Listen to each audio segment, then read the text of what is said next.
八品至尊的修为一经展现，龙氏众人顿时心中一紧，为龙小小捏了一把冷汗。这种级别的天才，无论是拥有血脉之力，还是天赐神力，一般都可以用来提升一品修为。而龙小小的真正修为只是7品至尊，显然他不是那黑衣青年的对手，居然是8品至尊。实际上，就连圣光一族的人们对那黑衣青年也开始另眼相看，尤其是圣光宇，此时的他的脸色变得不太好看，那深邃的目光中更是涌现出一抹敌意。本来他居高临下，以俯视之姿看待那些后辈的鄙视，在他眼中，这真的就只是一场戏，是一个热闹。反正无论谁夺得最强者的称号，也都是不如他的。可现在居然有一个8品至尊的出现，这个修为可是与他相同，这对他而言，那封爆斗龙台的鄙视意义可就不同了。丫头，你现在知道我们的差距了吗？你和我完全不在一个层次啊！山峰之上，黑衣青年再度看向龙小小，不仅一脸的自信，话语之中也是有着几分讥讽。你的废话还真是多啊！枪！谁曾想，龙小小手中兵刃一转，紧接着便拔空而起，向那黑衣青年攻了过去。见状，那黑衣青年淡淡一笑，不仅不惧，反而与龙小小站在了一处，涟漪肆虐间，是武技的激烈碰撞。二人一番对决，竟是胜负难分。可是见此一幕，龙氏族长等人却更加不安，甚至有人断定龙小小必败无疑。龙小小的出招非常狠辣，就宛如与对方乃是大敌，恨不得置对方于死地。这还是龙小小在那山峰与人切磋以来攻势最凶狠的一次。可哪怕如此，龙小小根本无法伤及那黑衣青年分毫。那黑衣青年尽显从容，他与龙小小交手，虽然没有占据上风，可对他来说却也没有压力可言，并且龙小小从一开始就将半程尊兵握在手中。可直至此时，那黑衣青年都未有亮出半程尊兵。倘若他亮出尊兵之际，必然也是这场对决结束之时。丫头，还有什么本事都使出来吧，因为本小爷的耐心快要用光了。对决之际，黑衣青年竟以讽刺的口吻嘲讽其龙小小。然而令人意外的一幕发生了，被对方嘲讽之后，龙小小不仅没有暴怒，反而收起兵刃，随后身形暴退，离开了战圈，落到了山峰之上。将我传下去吧，我认输。龙小小低头看着脚下的山峰说道。他居然认输了。可在龙小小认输以后，人们反而对龙小小赞叹不已，能进能退，不会闷头吃亏。这也说明了龙小小的聪慧，他不是不知死活的人，相反他非常的机智。哪怕知道黑衣青年8品至尊，他还是要一战，就是想要试探一下黑衣青年是否有提升修为的本事。而交手之后发现不是黑衣青年对手，便也没有了继续试的必要。所以哪怕黑衣青年嘲讽于他也没有生气，反而果断认输，真是无趣。见龙小小认输，那黑衣青年虽然没有难为龙小小，但却也有些失望，随后竟感叹起来。本来以为那个叫楚风的能给我一些惊喜，却不曾想那个家伙那么废物，居然被那火龙的涟漪给弄死了，真是太让我失望了。黑衣青年感叹着，可谁曾想他无意间的一句话却让龙小小的脸色变得阴沉起来。你说谁是废物？龙小小再度看向黑衣青年，目光极其凶狠，甚至黑衣青年都能感受到龙小小所散发的杀意。这一幕莫说旁人不解，就连那黑衣青年也是一脸的懵逼。我说那个楚风是废物，又没说你这么激动做什么？黑衣青年一脸无辜的问道。我看你才是废物，你全家都是废物，就你这种废物也想和他比？你也不撒泡尿照照自己，你有那个资格吗？龙小小怒骂道。哟，我明白了，那个楚风应该是你的情人吧？怪不得你这么激动。不过丫头，不是我说，那个楚风真是配不上你，他连登上这山峰的资格都没有，你没必要因为这种人而得罪我。黑衣青年说道。我告诉你，你不了解他，就没资格评判他。那火龙涟漪连你都能躲避，他自然也可以。他必然是发现了我们没有发现的东西，他不可能死在那火龙涟漪之中。龙小小一脸自信地说道。他早就发现楚风没有顺利登上山峰了，而当众小辈发现楚风没有登上山峰后，也有许多人认为楚风是失败了。可龙小小却不这样认为，他坚定地认为楚风必然还在此处，只是他觉得楚风是发现了其他人无法发现的秘密，进入了更深层次的地方。你还真是能够替他吹嘘。你的意思是想说他发现了风暴狂族留下的武技了吗？我告诉你，修武一途，胜王败寇，修武者以实力说话。现在站在这里的最强者是我，而不是那个废物。黑衣青年一脸不屑地说道。胆敢如此辱我恩公，我要你死！然而听到这里，龙小小却突然暴怒，自其周身一层又一层的威压不断释放而出。而与此同时，龙小小的修为竟然再度提升，他本是7品至尊，运用血脉之力才提升到了8品至尊。可是眼下龙小小的修为再度提升，他的修为已是提升到了9品至尊的地步。而当龙小小提升修为之后，围观此处的众人皆是脸色大变，莫说旁人，就连圣光一族的最强者圣光玄烨的目光也是有所变化。此时龙小小不仅修为再度提升，在他的头顶之上还出现了2道光芒体，2道光芒体散发着与那火龙和冰龙相近的气息，霸道非常且神圣无比。仔细一看，那竟是龙角。糟了！而看到龙小小龙角出现后，龙氏族长则是脸色大变，暗叹不好，这死丫头怎么这样不理智？龙氏族长不仅眉头皱起，更是紧张的冷汗直冒，余光不停地扫向圣光一族，尽管极力掩饰，可眼中仍有惶恐的目光闪烁。龙小小得到龙脉之源的事，他一直极力隐藏，就是害怕被圣光一族知晓龙小小的特殊，将龙小小视为威胁，从而对他们龙氏出手。龙小小也很听话，一直隐藏着龙脉之源的力量，哪怕遇到危机时刻，他也几乎没有释放过。可此时他竟然当着圣光一族的面释放了龙脉之源的力量，这简直就是要把整个龙氏推上灭族的边缘。这丫头竟然如此厉害！不过，相比于龙氏族长的担忧，其他人看到龙小小头上的龙角，却是完全不同的反应。许多人无论是内心还是脸上，都涌现出了震惊的情绪。就连盛光宇此时看向龙小小目光，也是有了别样的变化。甚至就连不可一世的黑衣青年，对龙小小也是开始刮目相看。有趣，真是有趣！我是万万没想到，你这丫头居然留了一手，运用血脉之力，连续提升2重修为。你这丫头很不简单啊！还有这气息，难不成你是龙族后裔？丫头，你的施展全力，让我对这场无聊的比试开始有所期待了。黑衣青年此时表现得非常兴奋，哪来那么多废话？受死！然龙小小却不想与他废话。此时他浑身上下都流转着如真龙一般的气息，不仅修为提升，战力也是得到了极大的提升。当他纵身而起之时，所过之处，虚空都被震碎开来。面对这样的龙小小，黑衣青年也是不敢大意。只见其身上出现黑色的纹路，紧接着有黑色气焰自身体涌现，他的修为瞬息提升，从8品至尊提升到了9品至尊的地步。果不其然，这黑衣青年也掌握着可以提升修为的手段，只不过这黑衣青年的手段看上去有些诡异，一时之间难以分辨这到底是血脉之力还是某种特殊的功法。不过值得一提的是，黑衣青年提升修为的同时，一把黑色的长枪也出现在其手中，那是半成尊兵，并且这把半成尊兵品质极佳。就当黑衣青年修为提升之后，龙小小已是来到了近前，阵阵轰鸣再度炸响，二人已是再度交战在一处。只不过二者再度交手所掀起的涟漪比先前凶猛数倍，这个场面相比于之前不知激烈了多少倍，简直就是不同级别的战斗。真是想不到龙氏的公主殿下居然隐藏得这么深，念天道人的预测还真是不得了。虽然楚风让人失望，可不曾想这龙小小给了人们如此大的惊喜。依我看，就算那个楚风没死，也不可能是这龙小小的对手吧？不可能，绝对不可能！那个楚风当然不可能是龙小小的对手，这龙小小太强了。那楚风虽然也很不简单，但不可能比这龙小小更厉害。对于龙小小此时的表现，众人赞叹不已，夸赞不断。因为眼下黑衣青年不仅提升修为，更是亮出半成尊兵，可他们二人的对决依旧是难分胜负，足以见得龙小小的真正实力有多可怕。甚至许多人都觉得龙小小可以击败黑衣青年，只不过人们刚刚涌现出这种想法，那本均衡的对决便发生了倾斜。黑衣青年的攻势越发凶猛，龙小小则是开始显得吃力。没过多久，一道寒光飞掠而过，紧接着一道鲜血喷洒而出，龙小小的左肩被黑衣青年手中的黑色长枪直接洞穿。我说过的丫头，我若出手必要见血，所以你别怪我，因为这是你自找的。黑衣青年此话说完，手中长枪猛然一甩，只听轰的一声巨响炸开，龙小小已是从半空之中狠狠地摔在了山峰之上。可恶！尽管左肩处被黑衣青年刺穿了一个血窟窿，可是龙小小却连叫都没有认输的打算，反而立即起身，打算继续再战。可就在龙小小站起身后，一股阵法力量却突然出现，且将其缠绕。紧接着那阵法力量便将龙小小带到了山峰之下。见此一幕，原本兴奋的天地顿时安静下来。人们都知道，是风暴斗龙台的阵法力量强行将龙小小传送下去的。这场对决胜负已分，也可以说这场最强后辈争霸赛胜负已分。该死！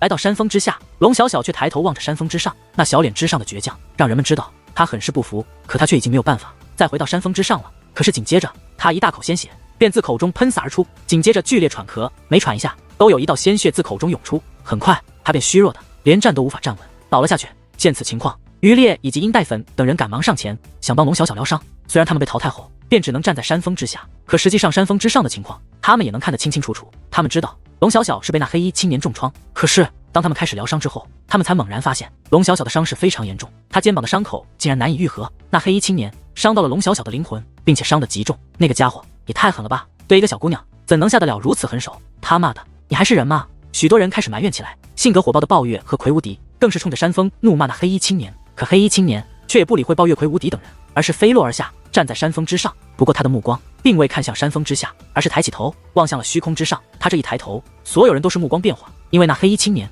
所看向的方向刚好是圣光一族大军所在的方位。他明明被困在这个世界之中，可他却好像知道圣光一族的位置一样。我就实话实说了吧，我并非圣光天河之人，我今日来此就是想向你们证明一件事，你们这里的人实在太弱了。不是我看不起你们，但把我的名字反过来读，的确是对你们最好的诠释。那黑衣青年说这番话的时候面带嘲讽，而他此话一出，顿时掀起轩然大波。不是圣光天河之人，又起了一个二等皆是废物这样的名字来侮辱圣光天河之人，并且这番话居然是看着圣光一族的人说的，挑衅，赤裸裸的挑衅。此时浩瀚天地间的亿万道目光都不由得看向圣光一族，他们觉得身为圣光天河的统治者被人如此羞辱，圣光一族必然不会善罢甘休。身为圣光天河的人，他们也期望着圣光一族能站出来替圣光天河证明。可偏偏那黑衣青年是个后辈，若是圣光一族直接出手，就算教训了他，也难免落人口舌。其实最好的方式就是圣光一族的小辈出手，将那黑衣青年击败。这样一来，那黑衣青年也就无话可说。而显然眼下能够与那黑衣一战的便唯有圣光宇。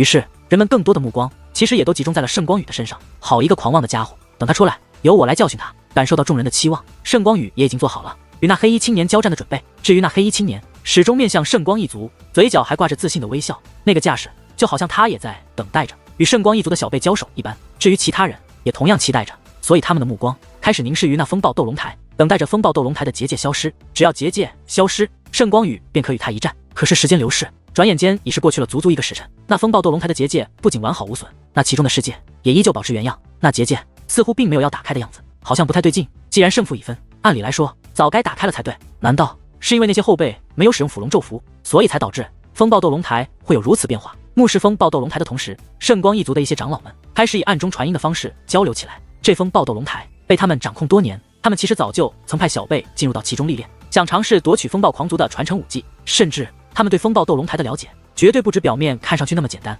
这也是为何先前圣光玄烨那么确定那些没有出现在世界之中的小辈已经死了的原因。可现在这个情况，就连圣光一族也是有些捉摸不透了，他们还从未见到过这样的情况发生。爷爷，让我进去吧。圣光羽走到了圣光玄烨身旁，只不过他这句话竟也是暗中传音。小羽，我并不怕让世人知道我族对这风暴斗龙台的掌控到了什么程度，但是我担心那黑衣青年出手没轻没重，伤了你。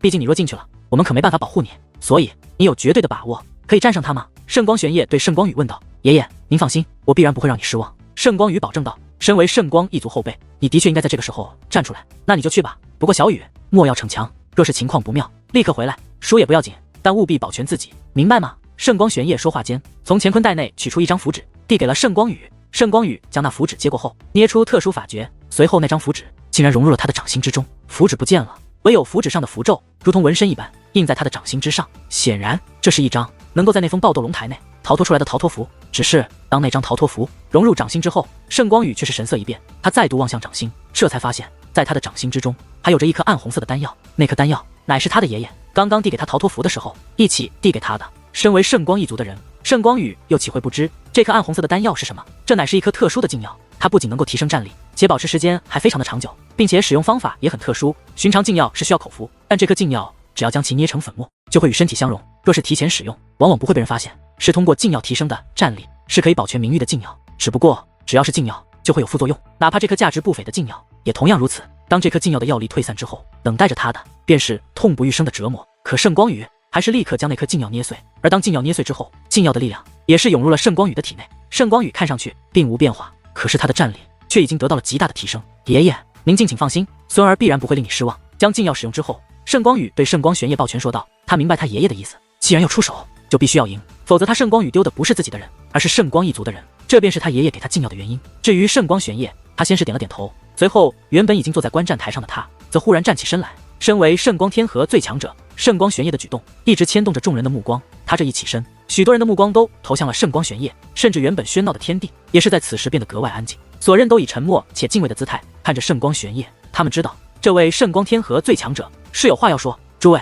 此次最强后辈争霸赛乃是为我圣光天河的后辈准备，其目的就是想挖掘出更多优秀的后辈，从而保护他们，关照他们，让他们成为我圣光天河日后的栋梁。我圣光一族的后辈之所以没有参加，就是想给更多后辈展现自己的机会。可现在竟有其他天河的后辈来到此处捣乱，那这场比试的性质便全然不同。老夫宣布，此次最强后辈争霸赛的排名如下：第一名龙氏龙小小，第二名于是天族于烈，第三名云空仙宗殷代粉，第四名云空仙宗傅飞跃，第五名于是天族于红，第六名于是天族于影，第七名群妖圣殿暴月，第八名群妖圣殿魁无敌，第九名御风宗江长空，第10名隐士道府尹不语。圣光玄烨所说的排名，正是除了黑衣青年外，其他小辈刚刚切磋后的强弱排名。刚刚的切磋，大家都是亲眼见证，哪怕圣光玄烨不宣布，大家也都知道这个排名。不过当他宣布之后，这个排名也选是板上钉钉了。至于那位外来者，他不是我圣光天河之人，本没资格参加最强后辈争霸赛，所以无论他实力如何，都不会给予他奖励和名分。按理来说，我圣光天河以仁慈闻名，就算他来捣乱，也未必会罚他，只是除名便可。可此子十分恶劣，他不仅捣乱，还明目张胆地羞辱我圣光天河后辈，全然是不将我圣光天河放在眼中。若不给予他一些教训，那此子日后必然会更加猖狂，我圣光天河也会落人口舌。因此我宣布，最强后辈争霸赛到此结束，接下来由我族后辈圣光羽去教训那个外来的猖狂之辈。圣光玄烨此话说完，看向了身后的圣光羽，小羽，你可做好准备，回禀爷爷，我已经迫不及待的要教训一下那狂妄的东西了。盛光宇双手抱拳，一脸的决意。盛光玄烨满意的点了点头，随后便对身后的一位长老使了一个颜色。紧接着，在那位长老的带领之下，圣光一族内总共有着18位长老同时站了出来，且各自取出一件宝物。宝物一出现，便让人们眼前一亮，那是18件造型相同的铁器，并且那铁器上面散发着与风暴斗龙台相同的气息。很显然，这宝物与风暴斗龙台有关，很可能是风暴狂族遗留下来的宝物。果不其然，那18位长老开始运用宝物布阵。阵法本是独立的，可阵成之后，竟有一道光束自阵法射出，直奔风暴斗龙台而去。而风暴斗龙台的结界也那光束面前产生了变化，那结界竟然正在开启。很明显，圣光一族长老布置的阵法是能够与风暴斗龙台相通的。看到这里，所有人都明白圣光宇要如何进入风暴斗龙台了。虽然早就知道圣光一族对风暴斗龙台可能有所掌控，但人们却没想到圣光一族对风暴斗龙台的掌控已经到了这种地步，竟然可以无视那结界，直接运用宝物将小贝传送到风暴斗龙台之中。但这些已经不再重要，现在的人们只期望圣光宇能够狠狠地教训一下那个黑衣青年。而当阵法相融完毕之后，圣光宇也是二话不说，亮出金色长剑，便踏入阵法之中，顺着那道阵法相连的光束，直奔风暴斗龙台的山峰而去。阵法相连，可是从风暴斗龙台的世界内却是看不到外面的情况的，人们只能看到原本晴朗的虚空之上，忽然出现了一道巨大的漩涡，漩涡汹涌，几乎影响了整个上空。这样一幕自然吸引了众位小辈的注意力。而当人们定睛观看之际，一道身影却自那漩涡之中出现。当那身影出现之后，巨大的漩涡也是随之消散。可是看到那个身影，人们却很是意外，因为身为圣光天河的人，人们不可能不认识圣光宇。但相比于其他人，反而是那黑衣青年对圣光宇的到来没有丝毫的意外，反而嘴角扬起一抹讥讽的笑容。就只有你一个吗？黑衣青年对圣光宇问道，那话语之中竟有着几分失望，就好像他已经断定圣光宇不是他的对手一般。我一个人就可以让你死在这里。圣光宇本就易怒，面对着黑衣青年如此轻蔑的态度，他说话的同时，一股磅礴的杀意也是散发而出。可是感受到圣光宇的杀意之后，黑衣青年却是轻蔑一笑，你还是算了，你连那个姑娘都不如，就别丢人现眼了，你还是赶紧离开吧，叫一个比你强的来找我，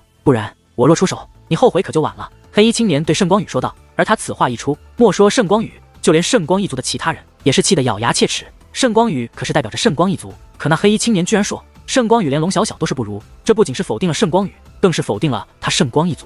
无知之辈，你要因你的无知言论而付出代价。圣光宇怒火中烧，他不想再与黑衣青年讨论过多，而是手握长剑便向那黑衣青年攻了过去。他手中长剑本就是一把品质极佳的半程尊兵，而在其手中更是锋芒毕露，锋利异常。毕竟圣光宇是以剑法闻名于天下，可面对气势汹汹的圣光宇，那黑衣青年却依旧丝毫不惧，手提长枪便迎了上去。剑与长枪不断碰撞，火花四溅之际，二人已是站在了一处。圣光宇的确名不虚传，他手中长剑变幻莫测，可那黑衣青年手中的长枪也同样不容小觑。二人的兵刃交锋，一时之间激烈异常，胜负难分。这是一场势均力敌的交锋，这也让圣光天河的众人看到了一抹希望。也许圣光宇真的能够击败这黑衣青年。可是随着时间流逝，人们渐渐慌了起来。起初他们二人的确是不分上下，可是随着时间流逝，那黑衣青年便开始占据上风，而圣光宇则是越来越显吃力。看他那吃力的模样，似乎已经无力回天。这一幕可是让圣光玄烨眉头皱起。旁人不知道，但是他却是知道，圣光宇可是服用了药性极强的禁药的。倘若禁药的力量之下都无法战胜这黑衣青年，那么没有服用禁药的圣光宇也就真的如黑衣青年所说，连龙小小都是不如，纯粹的比拼战力不敌之后，圣光宇为了挽回局面，开始施展武技，一段尊敬，二段尊敬，三段尊敬，强横的武技不断自其手中的长剑释放而出。可是面对圣光宇的武技，那黑衣青年却依旧占据上风。而最令人感到不寒而栗的是，从始至终那黑衣青年都没有使用武技。黑衣青年不用武技，只是一把半程尊兵，和一些攻击技巧便能压制施展出了三段尊敬的圣光宇。人们意识到他们还是低估了这个黑衣青年。这黑衣青年的战力远远超乎人们的想象，无论是先前的龙小小，还是此时的圣光宇，从战力来看，与这黑衣青年都根本不在一个层面上面。起初的军事完全是这个黑衣青年所营造出的一个假象罢了。当他认真之后，无论是龙小小还是圣光宇都是不敌。四段尊敬，圣光剑士。忽然圣光宇手中长剑向前刺出，磅礴的光芒自剑身掠出，化作无数道长达几十米的剑气，剑气数量众多，如同暴雨一般向黑衣青年扑杀而去。此乃圣光一族的镇族武技之一，圣光剑士。此武技非常凶猛，而擅长剑法的圣光宇更是早在多年之前就已将此武技炼制大成。按理来说，这武技乃是圣光宇的杀招，施展之后必然要乘胜追击。可这一次圣光宇没有，他施展出此等武技之后，竟然身形向后退去，紧接着单手捏诀，而掌心的符咒也是涌现出一抹光华。他是要逃走，眼见不是黑衣青年对手，他不想恋战，而是决定逃离此处。然而就在圣光宇准备逃脱之际，一道黑色光刃竟从那漫天的圣光剑雨之中飞掠而出。那黑色光刃速度极快，快到圣光宇躲闪不开。当其反应过来之际，只听突的一声，鲜血四溅，其手臂竟然被斩断开来。而偏偏他那被斩断的手臂刚好是印着逃脱符的手臂，手臂被断，盛光宇也是失去了逃离此处的手段。干嘛要逃？你是害怕我杀了你吗？而就在此时，那黑衣青年的声音则是再度响起，紧接着黑衣青年的身影便从那漫天的圣光剑雨之中走了出来，他身上萦绕着淡白色的光芒屏障，那光芒屏障看上去极为脆弱，可是当那漫天的圣光剑雨落在他的身上，不仅无法伤他分毫，甚至他踏空而来，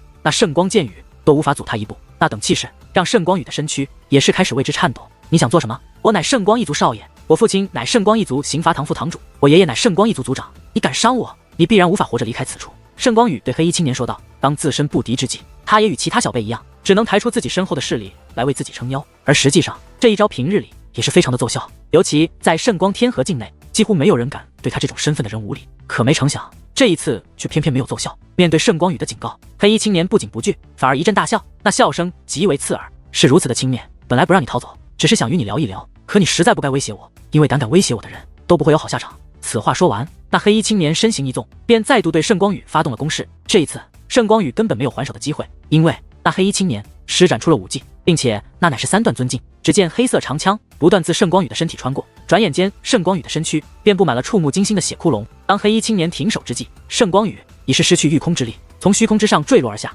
直接跌落到山峰下方。此时他气息极为虚弱，连站起来的力气都是没有。可人们知道，这还是黑衣青年留守的结果，否则圣光宇早就死了。圣光宇身份超然，眼见着他受伤，山峰下的许多小辈都是赶忙上前，施展各自的手段为圣光宇疗伤。可是圣光宇的伤势就如同龙小小一样，他们根本无能为力。圣光宇看着虚空之上的黑衣青年，他颤抖的嘴唇似乎是想说些什么，可却又不敢说。这黑衣青年简直丧心病狂，明知道他的身份还敢对他如此，这让圣光宇对这黑衣青年也是发自内心的产生了畏惧。若再出言不逊，对方也许真的会杀了他。这混账胆敢对与少爷如此无礼，非要宰了他不可。而此时圣光一族的众族人也早就被怒火所覆盖，滔天的杀气更是四散而出，所有人都能感受得到。只是奈何因为年龄限制，他们无法进入风暴斗龙台的世界内，他们也只能眼睁睁看着圣光宇受辱而无能为力。他们只能等待着风暴斗龙台世界开启，再狠狠地收拾那个黑衣青年。可就算圣光一族做好了收拾黑衣青年的准备又如何？这一战乃是圣光一族败了，并且败得彻彻底底。正因如此，圣光天河的各方人马情绪或多或少都是有些低落。不管怎么说，他们都是圣光天河的人，不管平日里与谁为敌，或是为善还是作恶，但多多少少都是有些荣辱感的。眼见着圣光天河一众小辈都被那黑衣青年击败，他们心中也很不是滋味，并且那黑衣青年的实力深不可测，看看他屹立于虚空之上，傲视群雄的姿态，再看看那跌在山峰之下尽显狼狈的圣光天河众天才，这种对比更是让他们心酸。难道这就是他们圣光天河与其他天河的差距吗？他们圣光天河当真不堪到了这种地步，老一辈不如其他天河，就连小一辈也是不如吗？要知道这一代的小辈已是圣光天河近万年以来最优秀的一代了，如果连他们都无法崛起，那圣光天河可能也就真的没有希望了。可就在此时，那风暴斗龙台之内竟然出现阵阵轰鸣，那是雷电，一片雷云凭空而现，紧接着一只庞然大物自雷云之中钻出，那是冰龙，正是先前与那火龙交战的冰龙。冰龙一出，舍我其谁，就连那刚刚还在傲视群雄的黑衣青年此时也是变得不值一提。此时那片天地间强大的存在就只有一个，那便是那只巨大的冰龙。冰龙怎么会突然出现？难道说他与那火龙的胜负已分？还是说这冰龙的出现预示着此次风暴斗龙台的开启将要结束了？当冰龙出现之后，众人议论纷纷，但却不知道这冰龙忽然出现到底预示着什么，甚至就连圣光一族也不知道。而等能够活命，皆要感谢此人。可就在众人不解之际，那冰龙却是目视众位小辈，开口说话。冰龙开口说话，让人们大为吃惊。可冰龙却根本不顾及众人反应，而是继续说道：若非此人执意要救你们，以身犯险，挑战本尊秘境，本尊也不会亲自现身解救你们这些无用之辈，所以你们都欠此人一条性命。而听到这里，人们也是恍然明白了一些什么。刚刚火龙本来是要继续释放火焰涟漪的，是冰龙及时出手与火龙交战，才阻止了火龙。而听冰龙的意思，他并非自愿出手相助，而是有人接受了一些挑战，他不得不出手相助。那么此人会是谁呢？就在众人猜测之际，那冰龙大嘴忽然张开，紧接着一道身影自冰龙口中走出。看到那身影之后，在场之人皆是神色一动，他们都认得此人正是楚风。看到楚风，众人恍然大悟，他们终于知道为何楚风会突然消失。原来楚风是发现了更为深层的东西，原来楚风不仅没死，反而是他救了众人的性命，是他挑战了冰龙的秘境，冰龙才会出手阻止火龙，那些小辈才会幸免于难。换句话说，是楚风阻止了那火龙继续释放火焰涟漪。当真相大白之后，众人才意识到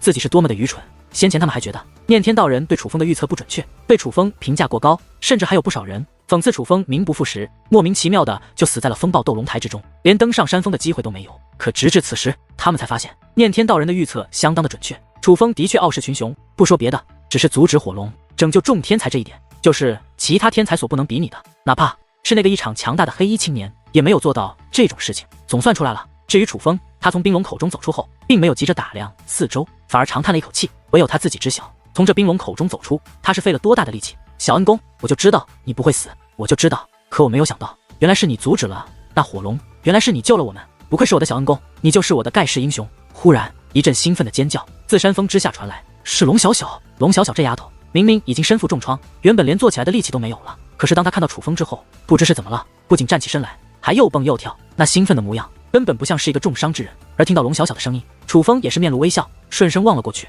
他刚想和龙小小打招呼，可当他真的看到龙小小那一刻，原本挂着笑意的脸上顿时变得阴沉无比，原本和谐的目光更是变得异常可怕。因为龙小小肩膀上的伤口依旧存在，依旧触目惊心。小小，是谁伤了你？楚风的声音都散发着滔天的怒意。楚风兄弟，是那个穿黑衣服的混蛋，此人十分猖狂，并非我圣光天河之人，却来参加这场对决，还故意起了一个名字叫做尔等皆是废物，就是来羞辱我们的。本来小小姑娘已经认输了，可谁曾想这个家伙居然羞辱你。小小姑娘忍受不了他对你的羞辱，便又对其进行挑战，结果这个家伙居然重创小小姑娘。小小姑娘已经伤到了灵魂，我们医治了许久，都无法减轻她的痛苦。楚风兄弟，你一定要狠狠地教训一下这个家伙，替我们报仇。还不待龙小小说话，那暴月便指着黑衣青年，极为愤怒地讲述起那黑衣青年的恶行。得知事情经过，楚风便将目光投向了黑衣青年。龙小小的伤是你做的？楚风冷声问道。哎呦，好凶的目光啊，你这是要杀了我不成？然而面对楚风的质问，黑衣青年不仅不惧，反而嘴角上扬，挑衅姿态尽显。然而楚风手腕一转，半成尊兵便被其握在手中，紧接着磅礴的威压也是自其体内释放而出，六品至尊的威压如飓风一般自楚风体内横扫八方。可是当楚风的威压释放之后，那黑衣青年却是一阵大笑。我的妈呀，看你那凶神恶煞的眼神，还有那恨不得死掉我的杀意，我还以为你多了不起，搞了半天你只是六品至尊。喂，冰龙大人，您刚刚说是有人救了我们，该不会真的是说这个家伙吧？黑衣青年看向冰龙，可谁曾想冰龙理都没理他。巨大的身躯转动之际，狂暴的飓风肆虐于整个世界。冰龙离开了，但眼下人们根本没有注意冰龙的离开，他们比较关心的是楚风。本来当楚风出现以后，他们又燃起了希望，觉得楚风既然能够解救众人，必然强于众人，由他来对付那黑衣青年，也许能够赢。可现在楚风的修为展现之后，竟然只是六品至尊，这连龙小小都是不如，怎么对抗那强大到深不可测的黑衣青年？一时之间，众人刚刚燃起的希望之情瞬间熄灭，他们甚至与黑衣青年一样，开始怀疑那拯救了众人的到底是不是楚风。毕竟楚风只是从冰龙口中走出，但冰龙并没有明确的说拯救众位小辈的就是楚风。然而就在众人尽显失望之际，楚风的额头之上以及身上皆有雷霆涌现，雷纹与雷霆铠甲同时出现。楚风的修为转眼间已从六品至尊提升到了8品至尊的地步。见此一幕，众人目光大变，天极血脉、神罚玄功同时开启两种竞技手段，这已是证明了楚风的不同凡响。然而众人还来不及发出惊叹，只见虚空之上雷鸣阵阵，风云变幻，青龙、白虎、朱雀、玄武四只圣兽巨大的身躯于虚空浮现，天赐神力，谁都能够感受得到，那一项乃是天赐神力，并且是极为强大的天赐神力。最重要的是，当这天赐神力出现之后，楚风的修为再度提升，已是提升到了9品至尊的地步。此等修为已是与那黑衣青年不相上下。我的天哪，天极血脉、天赐神力，他竟同时掌握，并且他连续提升3品修为，这还是人吗？此一幕让不了解楚风等人目瞪口呆，那已不是惊叹，而是惊吓，被楚风的能力所惊吓到。而看着那些人的反应，龙氏族长、群妖圣殿殿主等人则是互相看了一眼后，皆是扬起了淡淡的微笑。虽然现在他们看上去没有太大的反应，可是想当初当他们第一次看到楚风的手段时，他们也都与眼下那些人一样，被楚风的能力所惊吓到。这个小鬼，此时就连圣光一族的众位强者目光也是变得复杂起来。我再问你一句，是你做的吗？楚风再度对黑衣青年问道。而与此同时，他的杀意也是变得更为汹涌，有点意思。此时的黑衣青年目光也是有所变化，他的眼中没有了之前的鄙夷，反而涌现出了一抹凝重。没错，是我做的，那个丫头是为了替你出头才被我打伤的，不仅仅她被我伤了，那个圣光一族的废物也被我伤了。你想为他们报仇是吗？我就站在这里，有本事你便来吧。此话说完，黑衣青年手腕一抖，黑色长枪便指向了楚风，他已经是做好了与楚风一战的准备。忽然一道雷电掠过，直奔黑衣青年而去，正是楚风。楚风携带着磅礴的杀意以及滔天的怒火，向黑衣青年攻了过去。就让我领教一下你的本事。黑衣青年丝毫不惧，手持长枪反掠而去，二人交战，连衣肆虐，那等威势不仅胜过了先前龙小小，同样胜过了先前的圣光羽。但楚风与黑衣青年的交手竟仍是胜负难分，这可让人们为楚风捏了一把冷汗。他们担心的就是这个黑衣青年，无论是和龙小小还是圣光羽交手，都没有施展全力，所以哪怕现在那交锋看似胜负难分，可他们很害怕。打着打着，黑衣青年开始施展全力，楚风也如龙小小和圣光羽一般败下阵来。果不其然，没过多久，那看似均衡的交锋发生了倾斜。只是当那交锋发生倾斜之后，人们不仅没有担心，反而变得兴奋，因为这一次占据优势的不再是黑衣青年，而是楚风。只见楚风手中的半程尊兵势不可挡，黑衣青年手中的长枪根本不敢与楚风手中的半程尊兵碰撞，他都不敢用兵刃去挡楚风的兵刃，只能不停的闪躲，因为只要挡了一下，不仅他手中的黑色长枪剧烈震颤，他的手掌、他的手腕、他的手臂、他的整个身躯都会剧烈震颤。明明只是挡下了楚风的一击而已，但却好像承受了难以承受的攻势一般。别看楚风只是凡人之躯，但此时的他就像是发狂的猛兽，他的每一击都是凶猛异常，简直超越了武者的极限，太强了，实在是太强了。这便是被念天道人列为第1名的天才吗？一个小辈怎么可以凶残到如此地步？看到楚风此时的表现，在场的众人只感觉头皮发麻，汗毛都竖立起来。任凭是见过大场面的他们，此时也是难以控制自己那激动的情绪以及震颤的神经。他们许多人都见证过天才的对决，但他们却从未见到过有哪个小辈能如楚风这般凶猛。若非亲眼所见，他们甚至都不会相信会有小辈强到这种地步。要知道，那黑衣青年可是轻而易举就击败了龙小小和圣光羽的人啊！在外面的老一辈都因楚风的表现而发出感慨之际，山峰之下的小辈们同样被楚风的实力所吓倒。隐士道府的尹不语便是其中之一。这种怪物，我先前居然妄想击败他，我可真是愚蠢。他不停地擦拭着脸上的冷汗，看得出来他被吓得不轻，但脸上却有着一抹庆幸，庆幸没有对楚风发出挑战，因为他觉得如同这样的怪物，他若挑战了，简直就是羊入虎口。黑衣青年在楚风的压制下尽显狼狈，有点本事这才过瘾。可谁曾想，就在人们觉得黑衣青年将被楚风一直压制的时候，黑衣青年身上的黑色的纹路变得越来越多，紧接着他不再退缩，反而向楚风反攻而去，再度开始与楚风硬碰硬。本来在楚风强大的战力面前，黑衣青年只能躲避，连用兵刃去挡楚风攻势都是不敢。可是现在火花四溅，涟漪荡起，黑衣青年手中的黑色长枪再度与楚风手中的长剑交错起来。所有人都看出来，黑衣青年的战力再度提升，已经提升到与楚风几乎不相上下的地步。爽快，我还是第一次遇到战力能与相差不多之人，能够遇到你，我倒是不虚此行了。黑衣青年连连怒吼，看得出来他非常的兴奋，并且似乎是想彰显自己的战力。他开始执着于用兵刃去与楚风硬碰硬，他似乎很想找回场子，很想运用纯粹的战力将楚风压制下去。可是忽然间，楚风手腕一转，剑锋突变，直奔黑衣青年脖颈刺了过去。眼见不妙，黑衣青年赶忙侧闪躲避，可谁曾想，楚风剑锋再变，竟由刺转砍，向黑衣青年的肩膀砍了下去。这变化太过迅速，黑衣青年尽管反应极快且努力闪躲，但还是躲闪不及。只听扑哧一声，鲜血四溅，楚风手中的长剑已在黑衣青年的胳膊上留下了一道血淋淋的伤口，血肉翻腾，白骨都是露了出来。这一剑伤的那黑衣青年可是不轻，可实际上若不是黑衣青年躲闪及时，他的这条手臂都会被直接斩断。好，楚风兄弟，杀了这个混账东西！眼见着楚风击伤了那黑衣青年，一阵欢呼雀跃的呐喊在小辈之中响彻开来，那兴奋的模样正是他们压抑已久的情绪得到了释放。这也不怪他们，而是这黑衣青年太过咄咄逼人，可偏偏他们之前对黑衣青年无可奈何，实在憋屈，而现在他们内心憋屈的情绪终于可以释放。该死！眼见情况不妙，黑衣青年身形暴退，可楚风却乘胜追击，根本不给他逃脱的机会。楚风的攻势越发凌厉，可黑衣青年却乱了阵脚，再度陷入了不停闪躲的被动之中。厉害，不仅战力超然，这对战技巧也是非比寻常。此等剑法，怕是连圣光羽和余烈也是远远不如。这楚风无愧当今后辈第一人，实际上就连老一辈的强者们也是连连叫好。浩瀚天地间，围绕着楚风的夸赞之音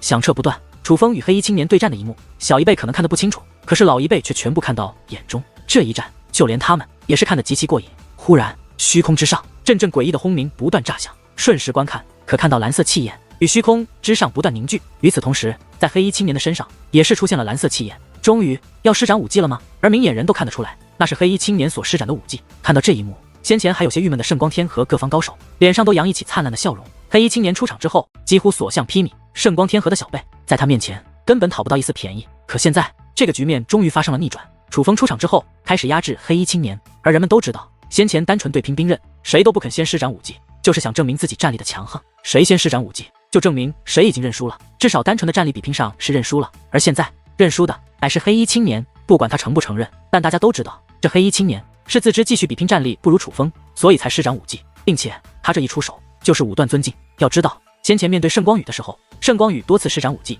这黑衣青年都没有施展。这也可以看出，黑衣青年在面对楚风的时候已是不敢大意。忽然，黑衣青年身上的蓝色气焰化作汹涌的飓风，围绕着他缠绕起来。飓风如刃，蕴含着十分恐怖的攻击力。楚风若被那飓风吞噬，后果不堪设想。可是楚风却丝毫没有退却的意思，原来是楚风的身上有招数道雷电出现，雷电凶猛异常，宛如猛鬼的利爪，欲要撕裂一切，连虚空都被撕裂开来。而黑衣青年身上的蓝色飓风也同样未能幸免，被楚风所释放的雷电所撕裂，并且那雷电穿过蓝色飓风，直奔黑衣青年而去。那个架势是要将黑衣青年也一同撕碎。该死！眼见不妙，黑衣青年身形暴退，好强的武技，那难道是？而与此同时，在场的众人看到楚风身上的变化之后，众人也是大为吃惊，纷纷将目光投向了于是天族族长的身上，就连圣光一族的众人也不例外。他们许多人都已经认出楚风所施展的武技乃是于是天族的镇族武技，武断尊敬，天雷魂魄。可于是天族的镇族武技乃是不可外传之至宝，为何楚风会掌握？楚风和于是天族到底有着怎样的关系？那的确是我于是天族的镇族武技天雷魂魄。不过现在他也归楚风小有所有。在众人那不解目光的注视下，于是天族族长说出了事情的经过。而当人们得知事情的经过之后，人们仍感觉不可思议，镇族武技于是天族族长居然就这样给了楚风，他们还是有些难以理解。可就在这时，阵阵怒吼自风暴斗龙台的世界之内传出，定目观望，竟然有着3只飓风猛兽出现在那世界之内。3只猛兽模样各有不同，但皆是身材高大，粗略估计足有近万米。3只庞然大物的出现，将人类之躯的楚风衬托得异常渺小。从气势上，楚风就已经输了甚多。这黑衣青年果然不容小觑，这应该是武技的奥义吧？想不到此子不仅战力强横，武技也是如此精湛。这样一来，楚风小友应当如何应对呢？众多老一辈的强者见多识广，都已猜测出那3只飓风猛兽的来历。可正因如此，人们开始为楚风担心起来。那黑衣青年的武技本就强横，此时施展的奥义更是使得那武技的力量再度升华。他们开始担心楚风难以应对。可就在此时，汹涌的雷电在楚风身前闪耀。天哪，那该不会是……见此一幕，众人的眼睛瞪圆，满脸的惊容。只见足足3道雷电巨人在楚风身前浮现，而他们若没有猜错，楚风所施展的正是天雷奥义雷魂线。当天雷魂魄的奥义雷魂出现之后，便立刻与那3只飓风猛兽展开对决。总共6个庞然大物，个个高大万米，连一些浮云都只能在他们身下飘动。他们的威势与气势皆是散发着极强的压迫感。当他们交手之后，更是地动山摇，每次交手都会掀起汹涌的飓风，卷向四面八方。然而令人意外的是，从一开始雷魂就展现出了压制力。那3只飓风猛兽明显不是雷魂的对手。然而见此情形，黑衣青年却是不慌不忙。只见其冷哼一声，紧接着单手捏诀，飓风再现，竟然又有5只飓风猛兽出现，加上之前的3只，已有总共8只飓风猛兽出现。这个家伙也未免太夸张了一些。看到8只庞然大物向楚风围攻而去，于烈以及龙小小等小辈皆是眉头皱起，深深的为楚风捏了一把冷汗。他们知道楚风厉害，可他们却也必须承认黑衣青年的不容小觑。如果说楚风是凌驾于他们之上的天才，那么这个黑衣青年也同样是。然而就在那总共8只飓风猛兽攻来之际，又有7道雷霆自楚风体内掠出，紧接着皆是幻化成巨大的雷魂。眼下总共10道雷魂站在了楚风的身前，那10道雷魂由雷霆凝聚而成，皆是人形，有着高达万米的身躯。最重要的是，10道雷魂出现之后，并没有茫然进攻，反而整齐并列，随后身上的雷霆道道相连。俨然间，一座覆盖天地的雷霆大阵正在10道雷魂的加持下逐渐成型。这竟是隐藏奥义。见此一幕，无论是场外的于是天族众人，还是场内的于烈，皆是目光大变，在他们的脸上涌现出了不可思议的神态。而见此情况，场内外皆是有人询问。经过询问才得知，原来这天雷魂魄之所以堪比6段尊境，乃是当奥义雷魂释放出10道之后，可以布置雷魂大阵。可于是天族历代以来，能够释放出10道雷魂的人也不在少数，但是能布置出雷魂大阵的却少之又少。至少当今于是天族的族人之中，没有人能够做到这一点，哪怕于是天族的族长大人也是不行。可偏偏这种连当今于是天族都没有人可以做到的事情，却被楚风做了出来，这便是于是天族众人如此震惊的原因。眼见情况不妙，黑衣青年也没有坐以待毙，他催动8只飓风猛兽，疯狂地对雷魂发动进攻，想要阻止雷魂布阵，可是没有任何用处。雷霆交错的同时，也是形成了一道防御大阵。黑衣青年根本无可奈何，只能眼睁睁地看着那雷魂大阵布置而成。当雷魂大阵布置而成之后，狂暴的雷霆覆盖虚空数万米，而其所散发的威势更是异常凶猛。倘若先前雷魂只是压制那飓风猛兽的话，那么当这雷魂大阵布置而出，那飓风猛兽已是根本无法与雷魂相提并论，受死！忽然之间，楚风手中长剑如令牌一般指向黑衣青年，下一刻，狂暴的雷电化作巨大的雷电光柱，直奔黑衣青年而去。8只飓风猛兽释放出狂暴的飓风，拦在黑衣青年，似是想要阻挡，只是奈何那雷电光柱实在太强，8只飓风猛兽瞬息便被轰成了粉碎。这雷魂大阵果然如传闻一般，凶猛异常，远非寻常的武断尊敬可比。但是令人惊愕的一幕发生了，就是如此凶猛的雷电光柱，在击碎了飓风猛兽之后，竟然在靠近黑衣青年时被挡了下来。雷霆不断自黑衣青年周身掠过，但却无法击中黑衣青年。仔细观看，人们发现黑衣青年竟面无惧色，不仅不惧，反而嘴角挂着得意的笑容。而他之所以能够如此得意，乃是依仗于他身上紫色的光华。紫色的光华不过薄薄一层，如同火焰一般在其身上升腾，可就是这薄薄一层的紫色火焰，硬生生的挡下了那巨大且凶猛的雷电光柱。那该不会是六段尊境吧？圣光天河众人，无论老一辈还是小一辈，皆是心中一沉。六段尊境，虽按理来说的确是至尊境就可以修炼，可那也只是存在于理论之中。事实上，很少已有人能够在至尊境掌握六段尊境，强如余烈、圣光宇这种顶尖天才，也都是在7品至尊境才掌握了5段尊境。6段尊境对于他们而言，也是根本不可能掌握的手段。可现在那黑衣青年所施展的手段，无论是形态还是气势上，都与6段尊境非常接近。倘若他真的掌握了6段尊境，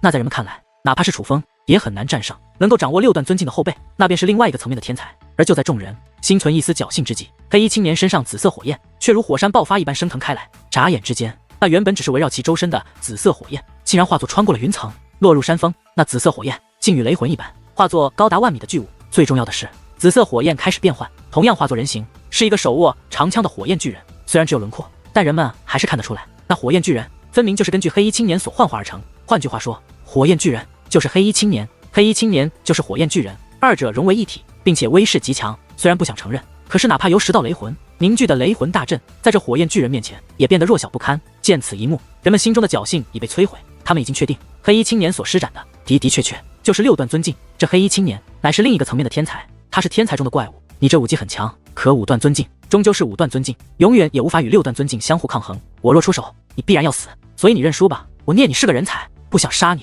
黑衣青年施展出6段尊境后，并没有急着对楚风出手，反而劝楚风放弃。不想杀我，一个对女孩子都下手狠毒的人，在这个时候你装什么好人？楚风目光依旧冰冷，对于黑衣青年的劝解，楚风丝毫不领情。忽然间，楚风的周围出现一道紫色的光芒，但那不是寻常的光芒，那是一道风，是那风散发的光芒。紫色的飓风如守护者，围绕着楚风旋转，并且面积越来越大。隐隐间，从那飓风之中竟然传来咆哮的声音，那声音越来越刺耳，也越来越震撼。那四世龙在咆哮，此时丝毫不弱于那火焰巨人的气息，也是自那紫色飓风之中散发开来。那是6段尊境，楚风他竟然也掌握了6段尊境。看着楚风周身的紫色飓风，人们几乎确定那就是6段尊境。人们都觉得能够施展6段尊境的，乃是另外一个层次的天才。而很显然，楚风也是另外一个层次的天才。好事，这可真是天大的好事！我圣光天河竟出现了此等天才，这是天要兴我圣光天河呀！紧接着，被楚风夸赞的声音再度响彻起来。只是听到那些对楚风的夸赞，龙氏族长、龙道之、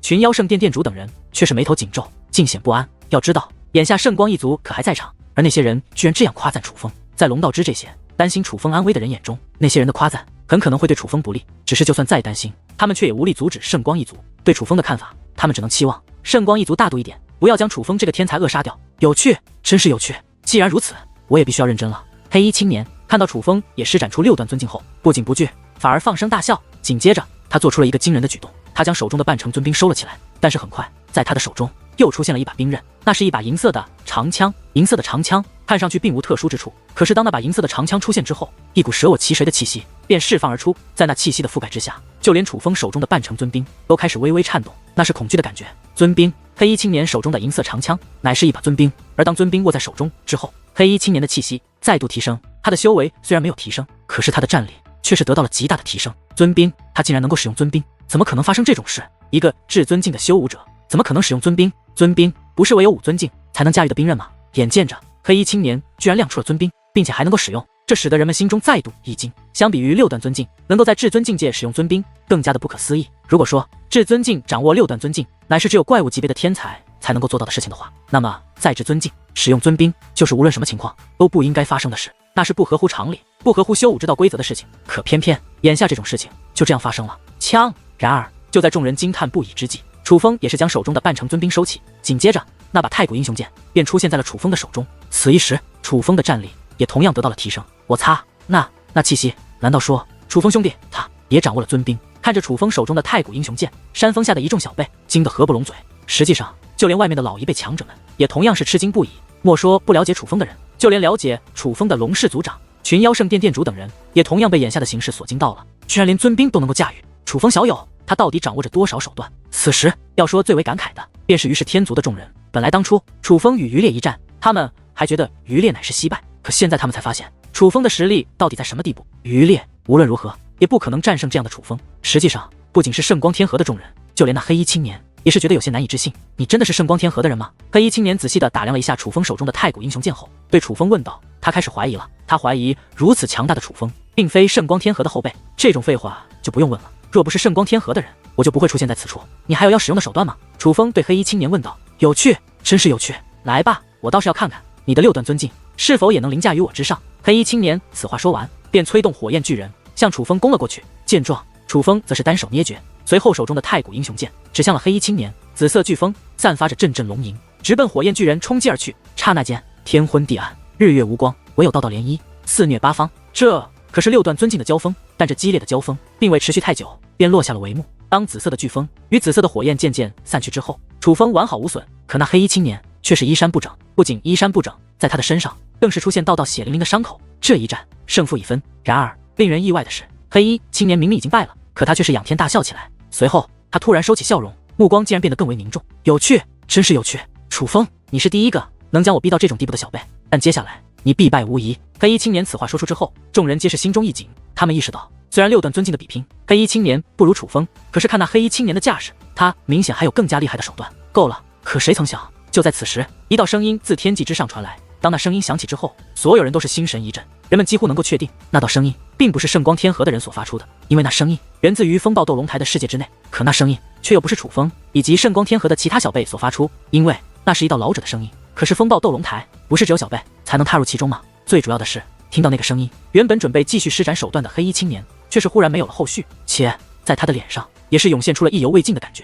见状，楚风则是举起手中的太古英雄剑，准备再度出手。尽管黑衣青年已是满身伤痕，但楚风却并没有打算就这样放过他。小友，到此为止吧。可就在此时，那道老者的声音再度响起，他的声音浑厚无比，尽管没有威压释放而出，可只从声音却也能够感受到他那统治般的力量。楚风觉得那老者的实力很可能凌驾于圣光玄烨之上，最重要的是，他与那黑衣青年必定有所关联。而就在老者声音响起之后，黑衣青年身后的空间开始扭曲旋转，很快一道结界门便出现在了黑衣青年的身后。楚风，我记住你了，但是今日我可并没有说，因为我还没有施展全力，他日我们还会再相见的。圣光天河这种地方必然是留不住你的，下次见面我再与你战个痛快。黑衣青年对楚风说完此话，便转身踏入了那结界门之中。当他踏入那结界门之后，那结界门便立刻消失，而那老者的声音也从此消失。见此一幕，圣光天河的众人内心震荡，他们都已经意识到，那黑衣青年与老者的声音乃是一伙的，而这风暴斗龙台连圣光一族也只有通过至宝才能让小辈进入其中。可是那黑衣青年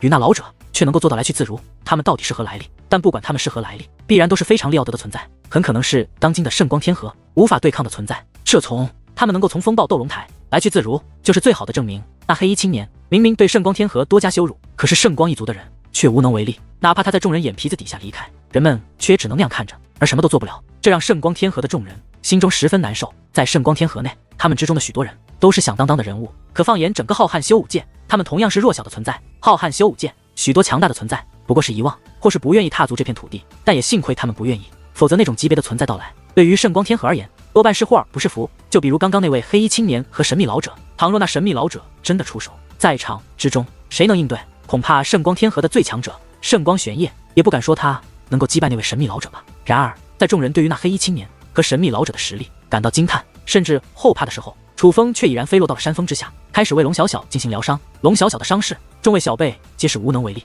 但在楚风的治疗之下，却开始渐渐好转。看到楚风不仅战力超然，这结界之术也如此精湛之后，在场的许多小辈看向楚风的目光都是充满了敬佩，甚至有些人的眼中还涌现出了崇拜之色。要知道，能走到这一步的，就算不是顶尖天才，但在各自的领地也都是名震一方的天才。还好有楚风小友啊，要不然今日我圣光天河可就有些难堪了。楚风小友到底是何来历？难道他真的是来自一个小小的楚氏天族？如果真的是来自小家族，他能使用尊兵都先不谈，只是他拥有尊兵都是很难以置信的事情了吧？外面的众人再度将目光投向楚风，有了一抹欣慰。在此之前，他们绝对不会相信能够为圣光天族守住尊严的会是一个小辈。但无论是老一辈还是小一辈，他们对楚风是非议还是赞美，楚风都没有心思去理会。眼下楚风的眼中只有龙小小的伤势，楚风尽力的想要帮龙小小的伤势恢复的好一点，只是这伤势真的很重，楚风一番努力之下，只能将龙小小肉身上的血窟窿恢复，可灵魂上的伤口恢复的却很缓慢。这感觉，可突然间，楚风目光变化，他感受到龙小小的体内出现了一股强大的力量，